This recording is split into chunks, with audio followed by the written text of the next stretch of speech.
What's up on my X fans and viewers? Episode number 25 here with the boys. It's been an exciting weekend if you're a sports fan. We've got a lot to talk about, a lot to discuss with Halo as well. And we've got an amazing guest joining us today that I'm super excited about. But to get things started, I always got to reintroduce to you guys my boys, the guys we've been locking this down.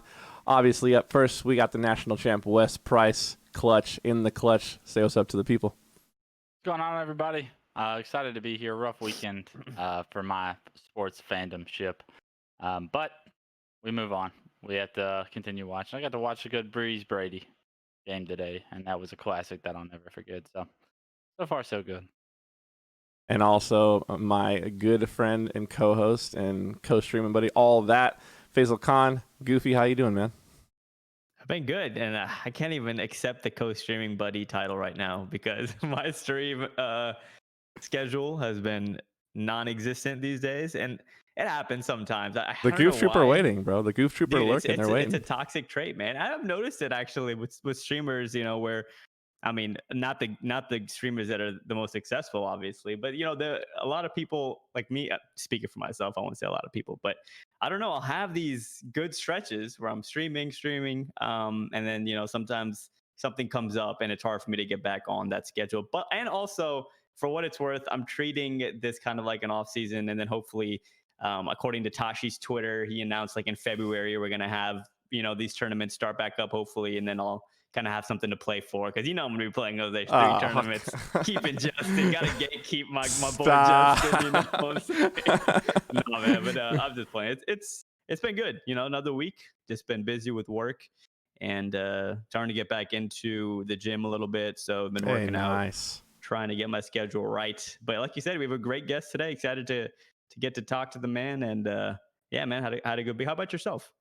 Yeah, obviously, Wes kind of touched on it a little bit. I just got home. I was at my parents' house. We had some sick sports games this weekend in general. Football playoffs are in full effect, and I don't know, man. I love the playoffs of any sport, but football especially because you got that one and done, do or die. The underdog could come out and do something special. I gotta bust your balls for a second, Wes, really fast, because earlier this year on my X, you were looking out for me, and you were telling me you should probably jump in on the Rams, like they're a great team and all that, because I was telling you how I'm a Tom Brady fan and all that.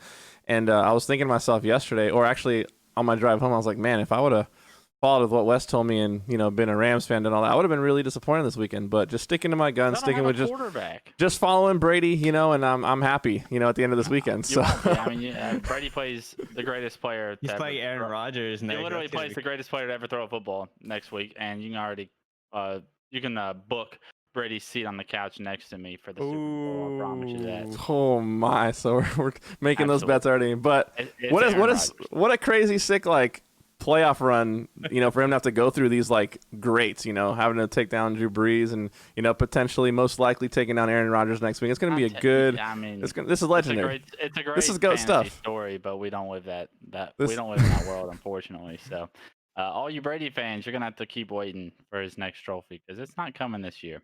We'll see. We'll see. Yeah, we've got some Halo news though. We've got a couple. Yeah, go ahead, Wes. Oh wait, no. I was gonna introduce our guest, but I want to get to him really fast. So let's get through the Halo recap really fast because we actually had two things go down this weekend.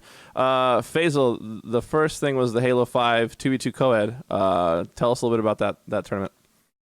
Yeah, I was actually pleased with the level of competition that was in that tournament.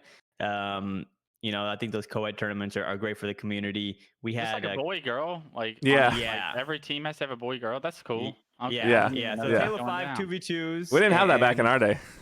There weren't enough girls to go around.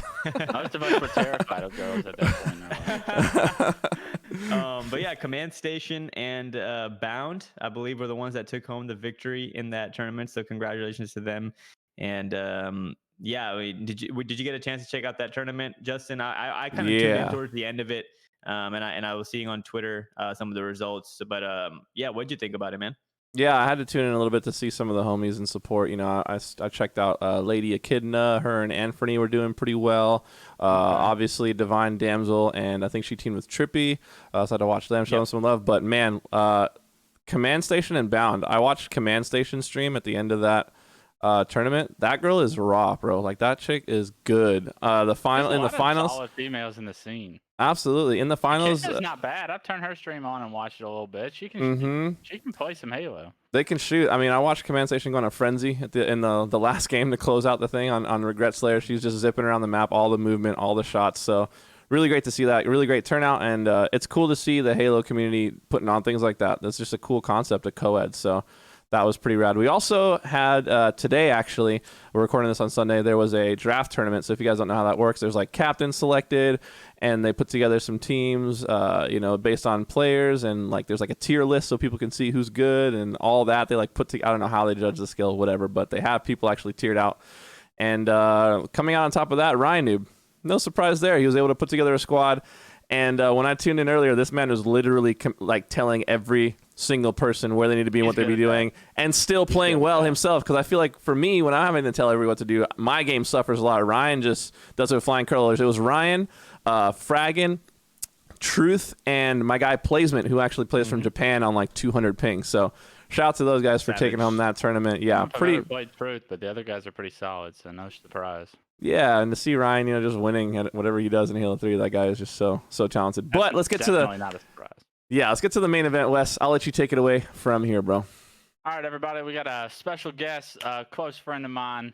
Definitely, it's about time he joined us on the show, and what better week, because he just actually produced a little bit of music. Him and a few friends came out with their brand new song this week. I want him to plug it himself. He's the general of Vape Nation. Your favorite Halo caster, it's Onset. You're an idiot. What is up, man? Thank you for joining us, bro. Thank you. Yeah, it's an absolute pleasure. It's good to catch up with everyone. We have a little chat before we went live here. It's just good to hear everyone's voices again. To be honest with you, it's been a strange year, as we all know, and it just seems to not be ending. But it's always good to chat some Halo and see your beautiful faces. This guy Onset loves Halo, man. I mean, you guys don't know this at home, but he's obviously joining us from overseas. Look at those eyeballs, man. He woke up at 5 a.m. to get on this podcast and hang out with us. So we appreciate you, man. We know you love Halo if you're going to do that for us. Sunk right back at the moment. There's a lot of baggage under my eyes. They're feeling pretty red, but as you say, it's Halo, right? You talk about Halo whatever time it is. Yeah, exactly. I'll let you go ahead. Faisal. Take it away. No, Mark, like you said, we were talking a little bit, before we turned the cameras on, but you mentioned it's been a crazy year, going into a new year. So hopefully we have some positive things to look forward to. But what have you been up to? Obviously you're commentate not just Halo. You have other games you get into, and you're a big deal. And I see some of those tweets going out with a lot of the tournaments that you'll be casting. So kind of tell the people what you've been up to, what you've been staying busy with, and how you've been kind of staying occupied in this quarantine season. So to fill the Halo void, which it has felt like this year, to be honest with you, because there's been no major tournaments full stop, but we're all waiting for Infinite. We've all got our eyes looking forward to that and looking forward to getting to that, but that's another conversation to be had. But I've been casting a lot of Apex Legends. That's been a really, really good experience. A lot of FIFA esports as well. And it's been really good because they're different styles of casting to Halo as well. Battle Royale games play a lot different to, Halo action. You have peaks and troughs in your commentary, your story building a lot, and it's not sort of the straight play-by-play that you would do in Halo, for example. But it's been really good. It's been a really good learning process as well. It's been tough as well because of, the restrictions of having to do things from home. And you feel like you're also sort of half producing shows sometimes as well, because you're trying to mute this and whatever. But it's been a really good learning year, I think, for a lot of talent that's been out there and been lucky enough to work through it, because I don't know if you guys know that I went freelance 2 weeks before basically the lockdown kicked in the UK. So I was like, here we go. The whole thing is going to be amazing. I'm finally backing myself. I'm going to go into the big wide world and work for myself. And then my entire calendar year got removed in 2021 within 2 weeks. So wow. That was pretty scary. But, shout out to all of the tournament operators and everyone who made the pivot to online. It's been crazy to watch it happen, but I think everyone has been very lucky, competitors, talent, whoever's been involved with esports to be able to keep it rolling along. Yeah, no, for sure. And that's one luxury that gaming has is that not to say anyone can predict like a pandemic like this to happen and literally make the entire world pivot, but a luxury for gaming is that at the end of the day, it's it's gaming, so it can be done online. Obviously from a production side, you miss and you want some of those things that live tournaments bring. Not some, there's so many things that live tournaments bring. But we're fortunate, I guess, that even with, like you're saying, Mark, with game, you can kind of pivot and do these online tournaments, and we still have these amazing production teams backing these tournaments, and it's able to come out with a great product. But yeah, man, that's awesome to hear. I'm going to give the floor to Wes over here to ask you some questions. But yeah, man, thanks again for being on the show, and excited to kind of get into this conversation. Yeah, I think when I think of Mark, I think of probably like my favorite Halo caster, and I kind of have picked up casting over the past 3 years. So I've listened to a lot of the way that you do things and the way that you structure your sentences and whatnot. So I just want to give you a lot of props there, and definitely a big fan. Obviously, good friend as well, Mark. So you talk about casting these other games and being able to transition to them. And when I watch like other games that you cast, I'll like tune in just to see like how good you are. And I'm like, oh, he's on point with Apex too. It's actually pretty wild. Not a lot of people see behind the scenes at these tournaments, and I personally had no idea what was going on in like the casters booth and whatnot, and how well prepped some of y'all are. I want you to talk about like the preparation that you put in for events, like paying attention, watching streams, knowing your players, knowing your stats, knowing your everything. I feel like you and Gaskin both share this quality at a very high strength, and I just want you to kind of give the audience like a little bit of what it means from your perspective of like coming with your A game as a caster. I think it's one of those things. You talk about preparation, right? And there's the classic cliche saying of like, was it fail to prepare, prepare to fail? I think that's something that you can't ignore in commentary, and preparation is literally everything. Like you say that I'm on point with certain things. I am obsessed when I get into something. It's like a bad trait and a good trait at the same time. It's a good trait in the way that it means I watch a lot. I remember when Halo 5 came out, I don't think I missed it was Optic Gaming at the time, whatever they were called during that period of time. CLG. I don't think I missed a CLG. Sorry, excuse me. You're good. I was on the team, that's all. I remember. Yeah, that's probably why I forgot it was. But I don't think I missed a scrim for, it was like 18 months or something like insane like that. So like every day, like if I missed it and I didn't see it live, I would watch the rebroadcast, because I have like, this is, I don't know, you won't be able to see this on the audio obviously, but I can show it on video. Like even right next to me now, I've got 3 different books which are just full of notes that have been made when I'm watching a stream or whatever it is, because it can be one thing that's said by a player in 12 hours of gameplay that you watch that completely changes your mind and your viewpoint as a commentator, or creates a talking point that you want to talk about and expand upon when it comes to the game. So that's how important I feel it is. And like you mentioned Gaskin as well, right? We're very good at pushing each other to do that. And Bravo had thrown that as well. Like even Lottie, everybody has a notebook as well. Me, I feel like. Yeah, and it's get yourself a notebook, Wes. But I got one for Christmas. The most important thing for me is like you do all this preparation, and then when it gets to the actual cast, it's so much easier, because you constantly have something in the back of your mind that you want to bring up, that you want to talk about, that you want to make a focus point. And a lot of that not only comes from watching streams, but talking to players as well. Like nobody knows the game better than the players, right? And if you're not talking to the players, then you don't know the game as well. And I've always said my ethos in commentary is my job is to represent the players in the best possible way when they watch the broadcast back. Because they're the stars, right? They're the people pulling off all this crazy stuff. And if I can't relay to an audience what's going through their brain and why they are doing things that is so good, then I'm not doing my job properly. So I think preparation is everything, whether it's watching, making notes. I do stupid things as well, like writing down, I can't remember what they're called, but like writing down things like sneakier than I don't know, like, you know what I mean, like those kind of like little like quips that you think of off the top of your head, and they're just things that you just slip into commentary, and you say it and you're like, all right, nailed that one. Like how it's your bag of tricks.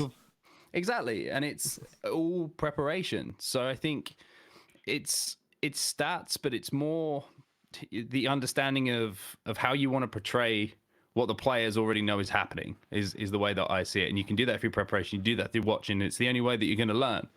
And also play. I know as a commentator, it's like people think that because you're a commentator, you shouldn't be playing. Like I play the game so that I play every game that I commentate to a high level, like to the highest level that I possibly can, whether it's Halo 5, you know. Yeah, exactly. I play it like I'm winning every game. Like on Halo 5, when Halo 5 came out, I was grinding. I was a champion at the start of that game, and I was a champion for a few seasons because it's my job. I need to know how the game works. Apex Legends, I was an Apex Predator because I had to play the game. And fair enough, I played with 2 very good players who were better than me and maybe pushed me up to that level a little bit. But it's the same on FIFA. You know, in Weekend League, you play 30 games, and to be a verified player to qualify into tournaments, you have to get 27 wins out of 30, and I've hit 25 numerous times this season. So I'm at that kind of like that level because I don't think you can fully understand a game until you put yourself in the driving seat, right? When you're actually doing it yourself. So yeah, to answer your question, was get yourself you've got a notebook now. I've got a notebook. You got to put that thing on when it's full. Got to I put that always thing have to like use. 10. I always walk around with like 10 cards that I write stuff down on. Okay. It's all up here. It's all up A here. little bit of It's all flashcardage. I gotta say, I can definitely relate to you on like the obsessive side of things. It drives my wife nuts. Anytime I put my mind to something, I'm just obsessed.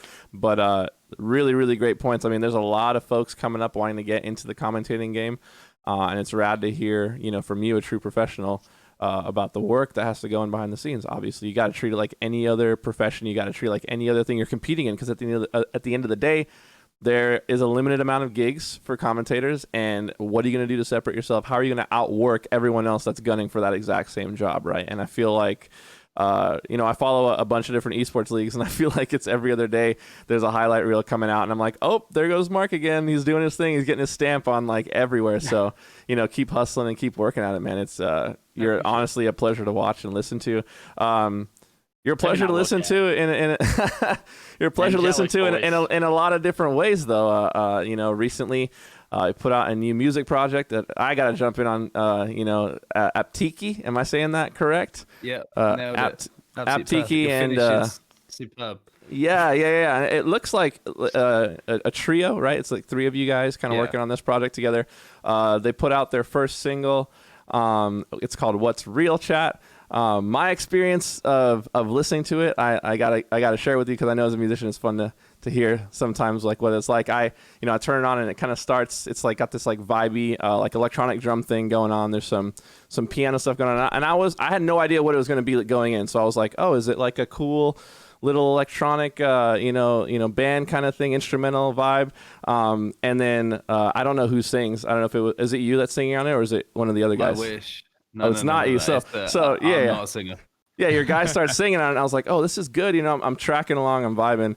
And then the chorus hits. There's like some really cool ambient, like, almost industrial guitar stuff going on in the back. And then the guy hit me with the falsetto, on the more I read or whatever. And I was like, oh, heck yeah. So I kept trying to pitch some commentary lines underneath it, but they wouldn't have it. I just thought it was really good, The more I read, the less I see. Halfway through it, But yeah, walk us through that project, man, and how that all went, and how that's kind of been going throughout this whole quarantine and everything else.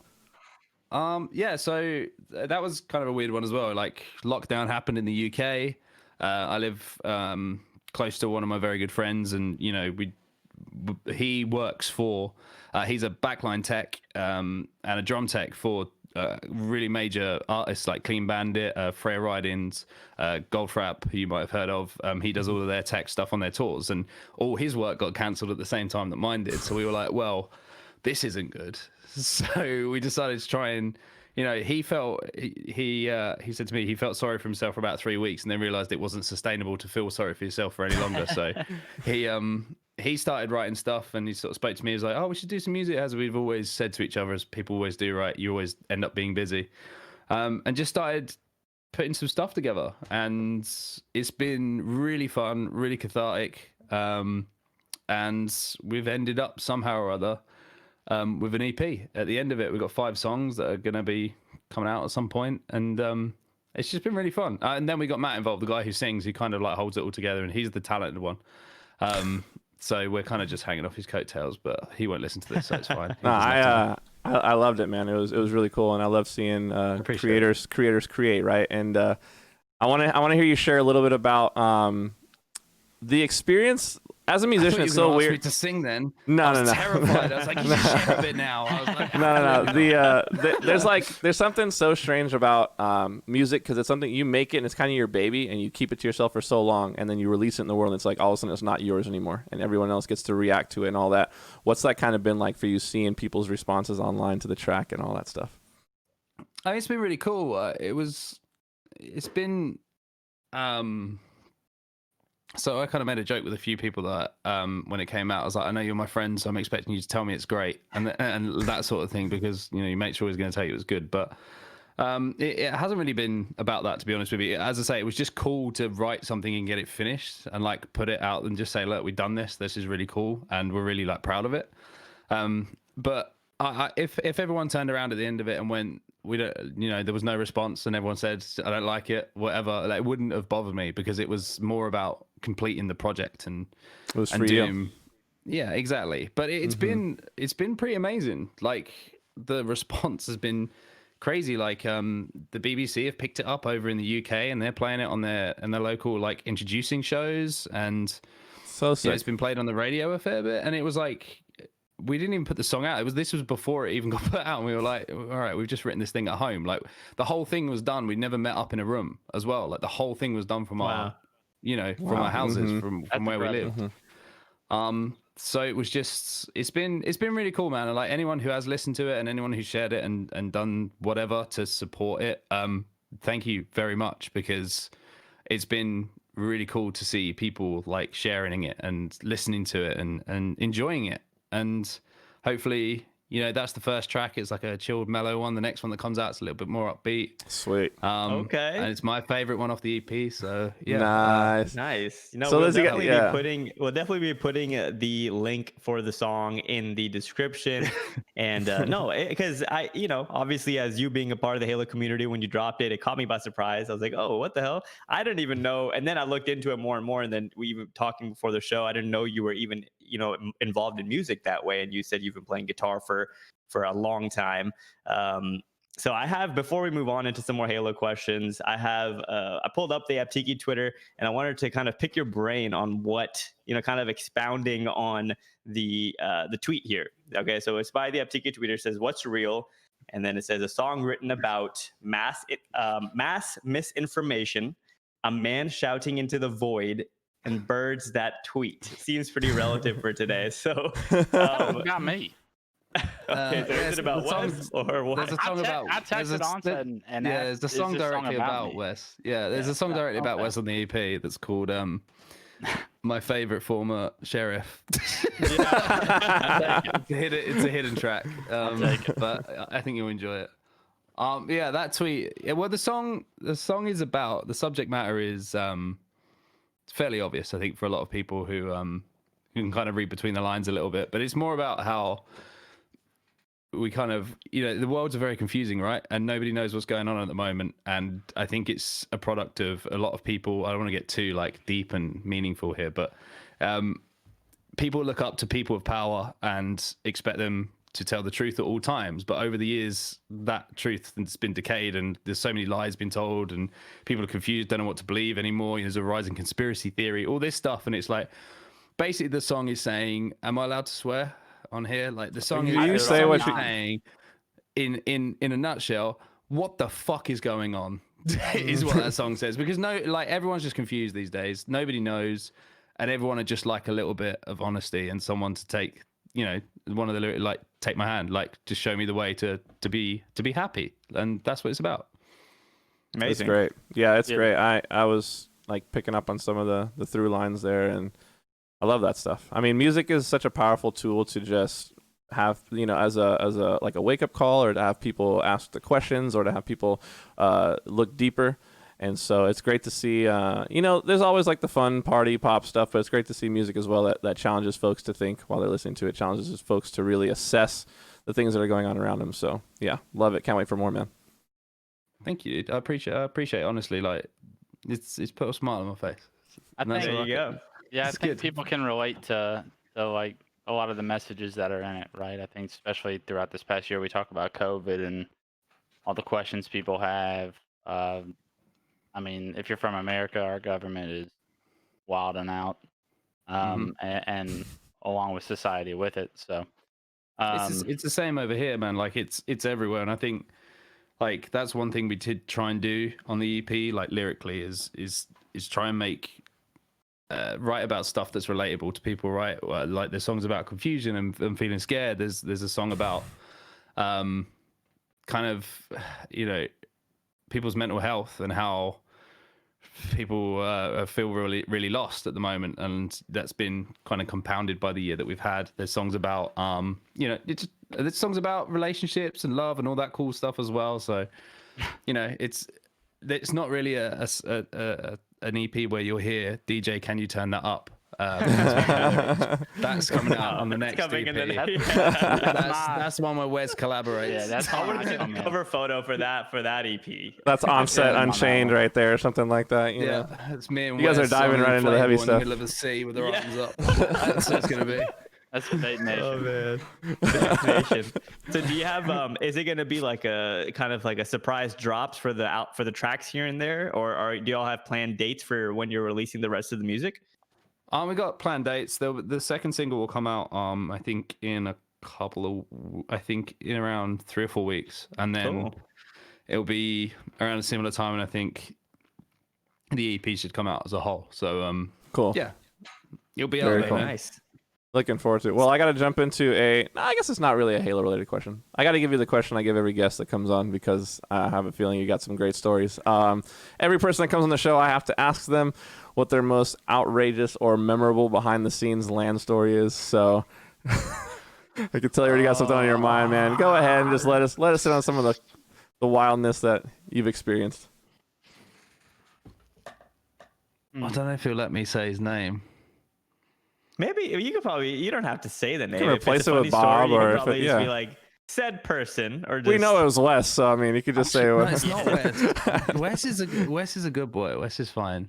I'll Because take he's that. looking at me. He's looking at me right now. I'll take that. Can he just at me, biting his lip? Yeah, it's 343. I hope you're listening. I don't know, man. Like this, I try and behave myself, but It doesn't have to be crazy. It could just be memorable, you know? Yeah. Whatever comes to mind. crazy. Do we go with We memorable? know his name is memorable. Strong Side, so It's not actually mine. I'll tell you. My memorable one. The memorable one is definitely Halo World Champ Finals 2018. There was a real like moment where, because we were up on the balcony where we casted from, like overlooking the crowd. That's such a badass And- setup. Like the way it was laid out was so cool. Oh, Yeah, it was crazy. And like there was backstage, like Golden Boy was talking to us. He was like, he was really nervous about doing the pre-show thing. He was like, do you think I should do a wrestling thing? And I was like, yeah, do like the Triple H thing where he goes like, are you ready? And like he did that, and he was like, that hit me, and we felt the whole crowd, and we were like overlooking. I just looked at Andy, he just looked at me, and we just started laughing because we were like so excited and like so happy that this was about Such to a happen. cool moment. Yeah. And then like it was like, all right, you're live, and then the final was a sweep. Probably worse than full time out, but it was still just like that moment where it was like I'd actually felt like everything I'd worked for so long, had finally, like, the dream had come true, if you know what I mean. Wow. So that was a really, really memorable moment. And it was, yeah, to do it with Andy as well was really special for me because we'd been a duo for a while, and it was good to kind of be alongside someone as well that had been there, done that, and whatever. So shout out to Andy as always for his contribution. But funny story. I'll tell one. This all happened at one event. Was this another Halo Worlds 2018 one coming up? No, this was in oh my god, where was it? I've got to have a look because my brain is just, it's 6 a.m. I'm sorry, like my brain's just gone. It was somewhere in the States on the beach. Where was it? UGC? Was it UGC? Yeah, UMG? Atlantic City. at, Atlantic City. Atlantic City, No. Daytona. It was Halo 5. Daytona. There we go. Daytona. That's fine. So we had a good night after the finals, as we all do on the and we woke up feeling a little bit sorry for ourselves. So a couple of us went down to the beach to relax, go in the sea, have a bit of a swim. Me and another commentator who's smaller than me, and you can probably work it out by looking through the talent lineup and just kind of working it. No, Dan wasn't at that event. Dan wasn't Oh my at that gosh! event. Well, now it's narrowed down, and we all know who it is. Anyways, It could have been Dan. Sorry, even though he wasn't there. So we went for a swim, and we're like, "Oh, this is good fun. Feeling nice, relaxing a little bit." We didn't have a flight till later that night, and then we're sort of wandering out, and then we realised we're in the swell in the sea. And the sort of swell starts filling up, and it gets like up to my waist, and I'm like, all right, we should probably go back now.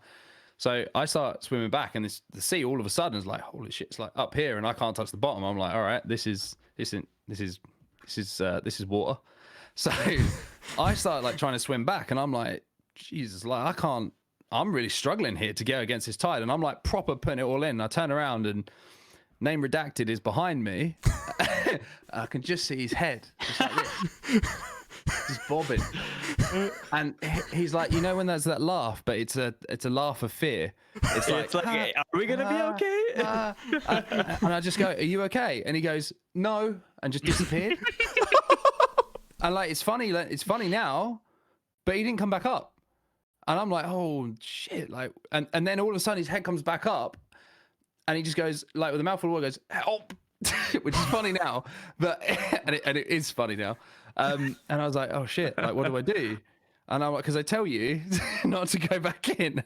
So I'm thinking, okay, so I shout, and a couple of the other guys are on the beach, and they're like, one of them goes to get a lifeguard, one of them comes in because he's a really strong swimmer, and like I decided, well, if we're gonna die, we might as well die together. You know what I mean? You are real. We go in, and like, you know, when they talk about dad strength, right?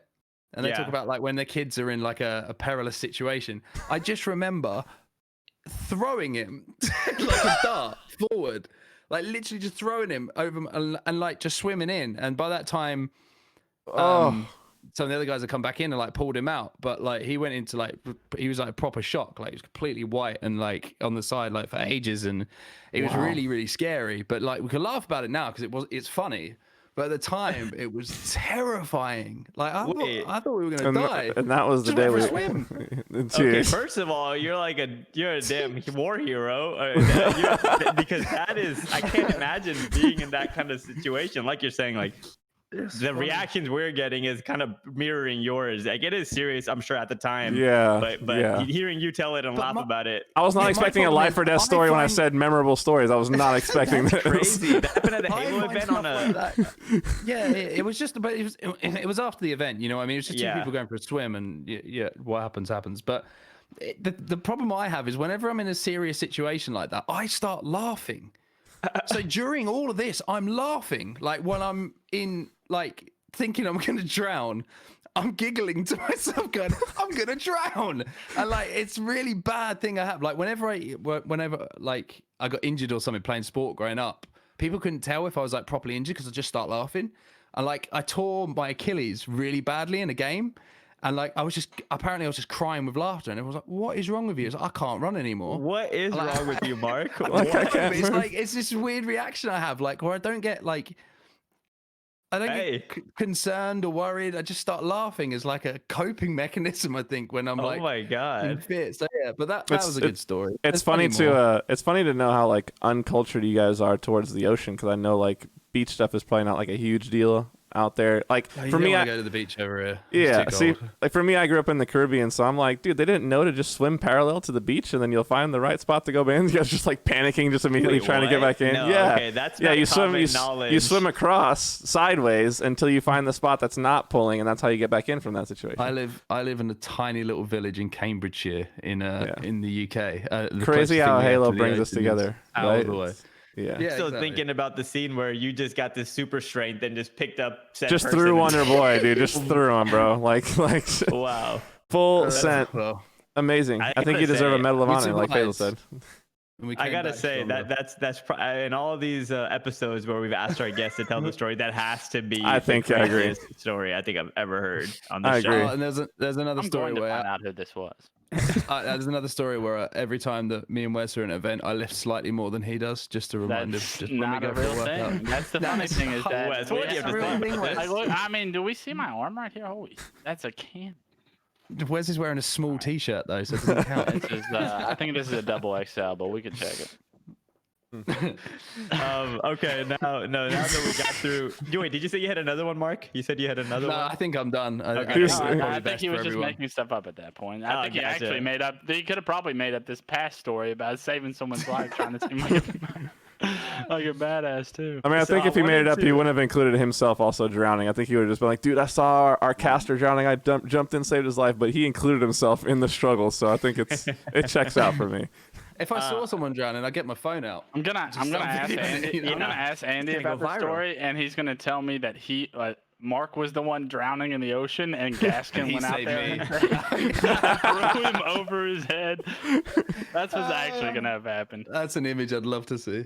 Go ahead, Faisal. Yeah, Mark. So you mentioned, casting in the 2018 Worlds being one of your most memorable events. And being there with Andy Bravo, great guy. We've me, Justin, and Wes, obviously being players, we've known him since the way back when he was coaching these teams, and then he just made his way into different avenues and just branched out. And he's definitely a very likable and just social and outgoing kind of person. And obviously that's for the people that know Andy Bravo, you know what kind of guy he is. So I'm curious genuinely to hear the story of how you two kind of came about and started working together and kind of built that relationship. And now obviously you guys have had so much success and kind of branched out yourselves, and just kind of interested in hearing that backstory of how that all came together. So I think the first time me and Andy casted together was 2016 World Finals, where we just did like one series together, and I watched it back and I was like, holy, like I was green. Do you know what I mean? Like when you watch something back and you're like, how was I ever asked back? But I was. But it was Halo 5 when we started working together. I think it was the first MLG event where we got paired together. Well, we didn't get paired together, but we did a few casts together, and we were like, dude, this feels really good. Like he said to me, like, this feels really, really good. And like we found a flow, and there was kind of that natural chemistry, not only on camera but away from camera as well. We're very similar in like what we find funny, what we like to do, what we like to eat, all that kind of like stupid stuff. And I think when it was just, I think there was a push behind the scenes from a lot of the commentators to get into duos, because we feel it's a better way to prepare to work basically the most efficient way you can, because you can prepare together, you cast together, you get that chemistry, blah blah blah. You all know how it is, you feel comfortable with each other. And I think ever since then we just decided that we wanted to cast with each other, if is the way I remember it anyway. It seems it's a bit fuzzy in my memory now, but and then we did that, and there was kind of Sims and Walsh were together, and that kind of worked for them, and then Golden Boy and Walsh, and the pairs have kind of changed around a little bit, but me and Andy have stayed consistent, and I think it's because we love working with each other. The one thing I love about I'm really lucky as well, like in Halo we have some amazing commentators, and there's no egos in that room at all. Everyone sets themselves up, sets their co-host, co-partner, whatever you want to call it, up for success, which is, in my opinion, the biggest secret to commentary. Is if you set your partner up for success to look as amazing as they possibly can, and they do the same for you, you can't fail. Like, don't make it about you, make it about making your partner look amazing. So I might have some thing I think is brilliant, like analysis wise, to say, but me saying it doesn't make Andy look good. Like if he's the one who should be doing it, so like I set him up or lead him into that, and then he will always tail his point off into a perfect play-by-play for me. And that's, I love that. That's something that, like, I'm very lucky with Dan when I've worked with him on FIFA. He does exactly the same thing, and it's repetition. It's the mentality of like, you're not good unless I'm not good unless I've made you look good. That mentality. And I think a lot of commentators, you work with some other people who you feel maybe don't have that sometimes, and it's more about making themselves look good than it is, and it kind of, you can tell it hinders a cast, right? It hinders a commentary. But back to your point, which I've kind of gone off on a tangent about now. I think, around then, and like I love casting with other people, cast with, Wonderboy, Gaskin, Sims. I've casted with all the EU guys. I've casted with, Side. I've casted with Wes. God bless him. Notice And, that one. I was gonna compliment you. no. I casted with Wes, and that was a lot of fun as well. But I always feel like when I cast Halo, I want to cast with Andy because I feel the most comfortable I possibly can alongside Andy. With all due respect to those other guys, I think it's just a natural chemistry. And I mean, I want to be around Andy all the time too. I mean, I can't really blame you. So I get it. He's a handsome man, you know. Who wouldn't? Yeah, I've actually casted with you, Mark, and Andy, and kind of seen both sides of it. And I think the quality that you're pointing out, like setting the other person up for success, I think both of you are unbelievable at it. And I've like understood that when I've casted with y'all, that it's just like I just feel like I'm killing it, when in reality the ball's just being put on a tee every time, and all I have to do is hit it. So it's definitely a quality that sticks out immediately when working with both of you. So that's definitely an important thing if you're an aspiring caster, and something to always keep in mind. I think it can always be viewed as a very selfish, or you can always view it in a very selfish way if that's the lens that you're looking through. And I think that if you take a step back and understand that, like, setting that person up, it's massive, and it makes the entire show quality so much higher. Yeah. It's not just your co-caster as well, it's the team, right? And I always say that Halo's incredibly lucky to have the talent team that it does. Like, everyone works for each other. Everyone, if they notice something in the green room, will share it immediately with everyone. Whether it's a stat, they won't hold it. It'll be like, this is really good for your series, that sort of stuff. And it might not come across, you know, to someone who's watching, but like, as a commentator and as being part of that team, there is no other team that I feel happier working with, knowing that they're going to do everything they can to make the show as good as it possibly can be. Yeah, my wife has this saying she always says like, a rising tide lifts all the boats, you know, and it's like that idea of like, let's all ascend together rather than, you know, trying to do my own thing. Anyways, I didn't mean to cut you off, Faisal. No. I was just going to kind of piggyback off of that too. And I love hearing that insight, Mark, just because I think it's a principle that can be applied to almost anything. You know, if you're working in a team related environment. Now we're talking specifically, obviously you're an expert in commentary, so that's what we're revolving it around. But just hearing the fact that you and the team that you guys have been commentating with have that kind of mindset, and it's something that's just embedded in the way you guys work together. That's so. I think it's honestly awesome, and I feel like it's not as common as you would think, and like probably other esports. I think a lot of that, what you're saying, where it's that me mentality, or wanting to kind of save a stat for yourself, or save something, thinking that'll improve your, you know, kind of shine on the microphone, as compared to setting everyone else up and having this team vibe and really seeing each other succeed and being happy about that. So yeah, that's awesome to hear about. And you know, the fact that you and Andy, you know, you guys are funny on the mic. I'm not gonna lie, you know, watching that's what makes y'all awesome, honestly, is because y'all's little bit, you know, your little give and goes, and you kind of know each other personally, obviously, as friends, and so you kind of the funny stuff that people don't see as well. Like, we have a pre-game ritual. Oh God, let's hear it. Come on. It's not even that bad. It's just really funny. So like, Wes might know about this. So like, when a powerlifter does a lift, right, or does like a really heavy lift, to get an adrenaline boost, you slap each other on the back, right, and you'll see him like go bang, and like, so we do that. But then Andy, I remember once who did that, and I was like, right, we're ready to go, just to kind of switch you on. And then I put my fist out for a fist bump, you know, let's get into this cast. And Andy gave me like the hardest fist bump I've ever had in my life. But it didn't hurt because our knuckles perfectly like went together, and like it was just like a snap. And then ever since then, like every time it's like, how hard can we punch each other? And it's become this really weird ritual of like, how hard can we hit each other on the back, and then how hard can we hit each other in the hand before the cast is going. So if you ever see me like at the start of a cast going, yeah, welcome along everyone, like, the first time it's gone wrong, but we haven't got it wrong yet. But yeah, that's like a weird ritual we have. I don't know where it came from. This stuff is all like so fun to hear about, and like especially for Faisal and myself, because we're so green. Like, we've only gotten to do like the online casts, you know. So it's fun to hear about like the camaraderie that goes down at the live events. It just makes me like bone. I'm like, man, live events would get canceled like the year that, you know, we were now getting started on like our casting journey, you know. But it's something to look forward to for sure. Absolutely. Yeah, best place to learn is in the hardest conditions, and online is tough. So yeah, you guys are you'll be ready for the live events. What do you We've had some what fun do you trial think runs. makes Justin? Sorry, not to No, to go ahead. cut you off. Go ahead. A question just came up, but what do you think, Mark, makes? Because I've heard that multiple times. Kind of to Justin's point, like I was in a lot of these Halo tournament commentaries, and I would getting these pregame shows, and we'd be reviewing everything, and that is the general consensus amongst all you amazing Halo commentators that have been there since the start and you all have said that it's so much more difficult casting online. Like, what would you say is the biggest kind of difference maker when it comes to casting with someone in person as compared to doing it online? Like, what makes it so much harder?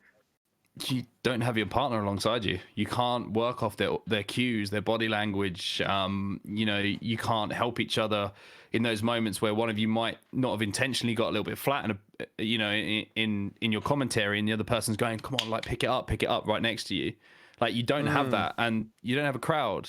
You don't have the players. You don't have all that natural adrenaline that comes and like noise to react off of. Like, if there's a big play and there's a crowd, like, I don't say anything for a few seconds because the crowd feels that noise. Like, do you know what I mean? And then you come back in. Whereas online, you kind of like you have to learn to feel those moments a little bit, and it's very different. I feel like, and feels a bit dead in comparison. But you have to learn to add something that you wouldn't have had to add if you were in a live event, if you get what I mean. So I don't know. Like, Wes can probably speak similar to it. Like, the difference between an event and online is night and day.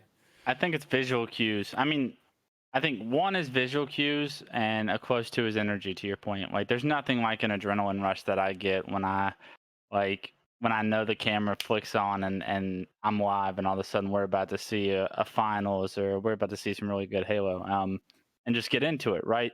That emotion, that adrenaline rush, can really just carry throughout the entire day. And honestly, it's probably the only thing that keeps me up for those long days at events. But it's visual cues more so than anything. I think being able to like read expression, like Mark's saying, like being able to see, like if I'm casting with Mark and Mark's like in the middle of a sentence and I'm shaking my head, like he'll throw it to me and understand that I have something that I'm like pretty upset about. Or if I'm like jumping up and down or whatnot and like celebrating something that might not be on screen, like that we lose that online because we can't see each other. We have to focus on the gameplay, and unfortunately that's just a reality of the matter. But it's very difficult to have that kind of a conversation on that kind of a level and bring the energy and understand the ebbs and the flows without that visual content that you really have